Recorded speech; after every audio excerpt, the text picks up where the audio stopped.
예, 지금 외국인 주식은 이제 계속 매도 중에 있죠. 조금 강도가 약했다 강했다 하긴 하지만은 계속 좀 매도 중에 있다고 보시면 되고, 선물은 이제 소폭 플러스로, 그래서 롤오버 감안할 때 여전히 중립 위치인 것 같습니다. 롤오버를 감안하지 않으면 지금 플러스 한 4천억에서 5천억 정도 되는 것 같고요. 그 다음에 외국인 선물 누적을 말씀드리는 겁니다. 미니 선물 합쳐서 말씀드리는 거고요. 제가 볼 때 아직은 중립 위치다, 그렇게 보시면 될 것 같고, 올해 들어서 선물이 상방으로 크게 뜨질 않아요. 그리고 하방도 크게 뜨진 않았지만 그래도 하방은 한 마이너스 2조 원까지도 누적으로 떴을 때, 그럴 때 조금 지수가 하락했다가 그게 해소되면 또 반등하고 그렇게 되는데, 지금 좀 차트가 중요할 것 같긴 합니다. 해외 차트 모습 보시면 다우 지수가 사상 최고치를 다시 경신했습니다. 뭐 사상 최고치라고는 하지만은 어차피 이제 옆으로 이제 횡보하는 중에 살짝 고개를 든 건데, 추가 상승을 할지 아니면 다시금 여기를 우리나라 증시처럼 넘을 듯 하다가 다시 내려올지, 그거는 지켜봐야 될 것 같고요. 아마도 다운 나스닥이 하락 전환하게 될 때는 여러 번 헷갈리게 할 것 같긴 합니다. 제가 볼 때는 일단은 지금 상향 신호입니다. 여기를 지지가 된다고 하면은 다우지수도 차트적으로 상향을 보는 게 맞고요. 나스닥은 아직은 못 넘었습니다만 지금 이제 다시금 최고점을 돌파할 준비를 하고 있긴 하죠.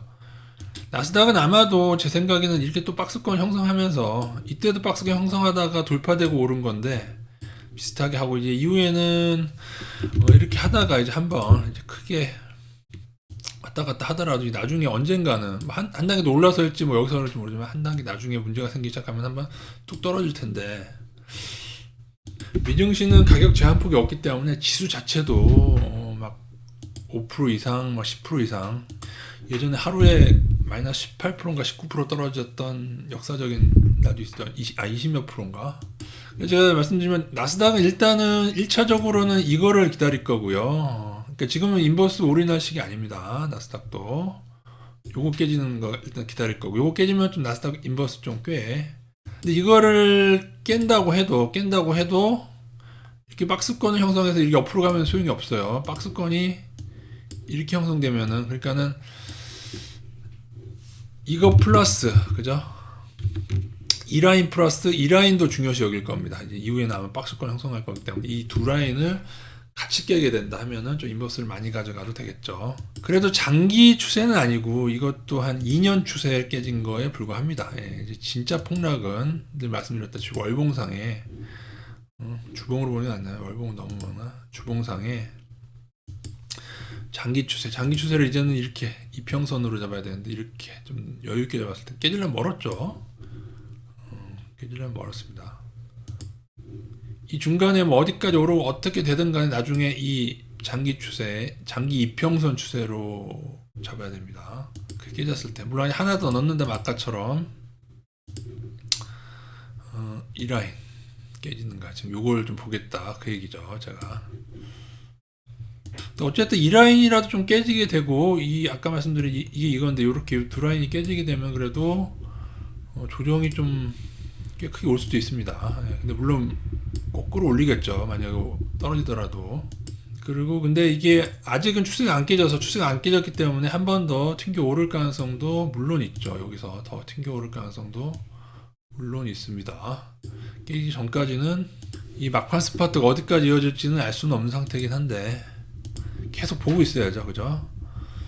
우리나라 증시 외국인 매도가 이렇게 쌓여갈 때에, 그 2008년도에 제가 거의 유일하게 살아남았던 카페 중 한, 대다수 지금처럼 막 유튜버들 막 뭐 이거저거 뭐 카카오 몰려다니고 뭐 이거 몰려다니고 성장주 몰려다니고 테슬라 몰려다니고 이런 유튜버들처럼 그 당시 그런 카페들이 많았어요. 2007년도 2008년도에 외국인은 계속 파는데, 유일하게 살아남았던 증권 정보 채널의 기법을 알려드리고, 정확히는 기억 안 납니다만 이 정도 비중이었던 것 같습니다. 21선 좀 중요시해서 30% 정도 하고, 21선 깨지면은 현금 30% 늘리고, 61선 깨지면은 그 당시 증권 정보 채널로 보면은 지금은 현금이 70%가 있어야 됩니다. 왜냐면 지금은 보시면은 여기 요 색깔이 그거거든요. 21선, 61선, 121선인데 여기 121, 61, 21선 지금 회복 못했죠. 그렇기 때문에 여기 5일선을 넣을 수도 있는데 5일선은 너무 피곤해서 사실 잘 넣지는 않죠. 그죠? 물론 저 같은 경우에는 요번에 하락이 조금 꽤 컸기 때문에 5일선을 넣었던 것이지, 5일선은 너무 자주 깨지고 해서. 그리고 게다가 5일선도 지금 살짝 깼습니다. 2, 3일 정도가 지금 살짝 깨진 상태예요. 사실 여러 가지 기법이 있는데 이게 많이 떨어져서 나는 요 반등을 보고 들어간다면 5일선 들어갈 때 많이 들어가서 지금 5일선 깨졌죠. 그러면은 분할을 좀 줄이기 시작해야 됩니다. 5일선 다시 회복하지 못한다면은 다시 지금 나오는 거죠. 그죠? 줄였다가 5일선 회복하면은 또 늘리고 그런 식으로 해야 되는데 너무 피곤해서. 이 이평선의 의미는 뭐냐? 여러분의 뭐 시험 성적으로 보셔도 됩니다. 나의 20일의 평균보다 지금 높으냐 낮으냐. 지난 60일간의 나의 성적보다 쪽지시험 성적보다 내가 지금 잘하냐 못하냐. 120일의 평균입니다. 지금 이것이 이 평선에 나타나는 것이 평균인데 지금은 120일의 평균보다 60일의 지난날의 60일의 평균보다 지난날 20일의 평균보다 낮다. 이 의미는 내가 지금 뭔가 문제가 있는 거예요. 공부를 열심히 안 하는 거예요. 그래서 이렇게 하락을 한 거예요. 뭔가 문제가 있는 거죠. 그죠? 외국인이 매도하는 게 이렇게 된 건데 사실은 증권 정보 채널대로라고 하면은 현금 비중 70%면은요 인버스 35%를 의미하는 겁니다. 근데 저는 지금 인버스 25% 정도 의견을 드리고 있고, 저는 여기서 약간은 그거보다는 이평선보다는 제가 중요시하는 라인들이 있죠. 그래서 요거를 회복해서 좀 인버스를 좀 더 줄여놨고요.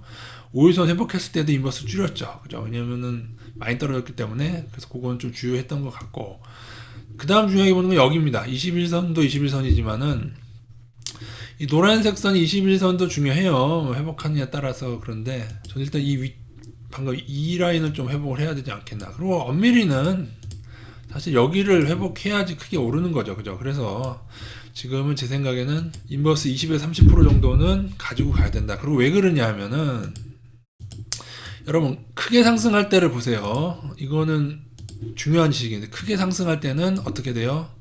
이평선들을 다 아래로 깔고 가죠. 그죠? 지난날에 60일에 나보다 120일 평균 나보다 발전할 때 급등을 하는 거예요. 지금은 어때요? 지금은 이평선이 위에 깔려 있죠. 이러한 기간을 거쳐서 이평선이 아래에 있다가 위로 가버렸죠. 어려운 말로 여기를 정배열, 여기를 역배열이라고 합니다. 정배열, 역배열의 의미는 121선이 제일 아래 깔려 있어야 되거든요. 무거운 게 이러면 정배열. 121선이 제일 위에 깔려 있죠. 61선이 그 다음이고, 이것이 바로 역배열인데, 역배열일 때의 하락으로 가는 패턴이 있습니다. 이 역배열의 하락을 벗어나려면은 이 이평선들을 뚫고 올라와 줘야 돼요. 뚫고 올라온다고 해서 역배열이 갑자기 정배열로 바뀌진 않습니다. 왜냐하면은 그럼에도 불구하고 한동안 61선이 121선 아래는 역배열, 21선 아래 이거 유지하다가 올라줘서 어느 정도 버텨야지 이것이 다시 정배열로 전환이 됩니다. 왜냐면 121선이 아래로 깔리려면 시간이 걸리거든요. 그죠? 뭐 그것까지 설명할 건 없고, 지금의 상태가 역배열인 상태에서 일부의 조심을 이어가야 되는 구간이지, 요거 올랐다고 지금 설레발치고 거봐 오르잖아 그렇게 할 시기는 아닙니다. 더군다나 좀 더 길게 봤을 때 제가 이 라인이 나갔다고 말씀드렸어요. 이 라인이 나갔고, 그죠? 작년부터 상승 추세가 나간 거예요. 그래서 역배열이 시작된 거예요. 그리고 지금 이 라인은 그나마 이 라인을 지켜낸 게 지금 회복한 게 그나마 다행이에요. 이 라인이 지금 2958인가 그런데 2958점 얼마인데 요거 다시 깨지면은 인버스 다시 크게 가져가면 그럼 맞출 선이 없어요. 그렇게 되면 5일선 깨지고 모든 이평선 다 깨지고 이거 깨지면 뭐 어떡합니까? 그러니까 요거는 늘 인버스 대기를 크게 할 생각하시고 20-30% 가져가는 게 현재로서는 제가 볼 때는 맞고요. 이후에 21선을 회복하거나 아니면 여기라도 회복하거나 그리고 나중에 여기를 크게 상승해서 뚫을 때에는 그때는 인버스 줄이지 말라고 해도 더 많이 줄일 테니까요. 지금은 투자 비중 한 75%, 인버스 25% 비중을 줄이는 중이고 앞으로 계속 실시간 방송에 매일 올려드리고 있으니까 참조하시면 됩니다. 그게 정답은 아니겠지만은 예전 증권정보 채널하고 약간 거기다가 외인 선물 등용도 더해서 제가 조금 하고 있기 때문에 참고하시면 될 것 같습니다. 상승으로 가는 패턴을 배제하는 건 아닌데요. 일부 이렇게 될 수도 있죠. 근데 그거는 상승으로 가는 신호 다 확인한 다음에 그 다음에 하고, 지금도 인버스 25%, 투자 비중 75% 종목 잘 선택하면 충분히 수익 올릴 수 있기 때문에 그렇게 하면서, 그리고 또한 인버스 대기를 하면서 조금 적정히 하도록 하겠습니다. 이상입니다.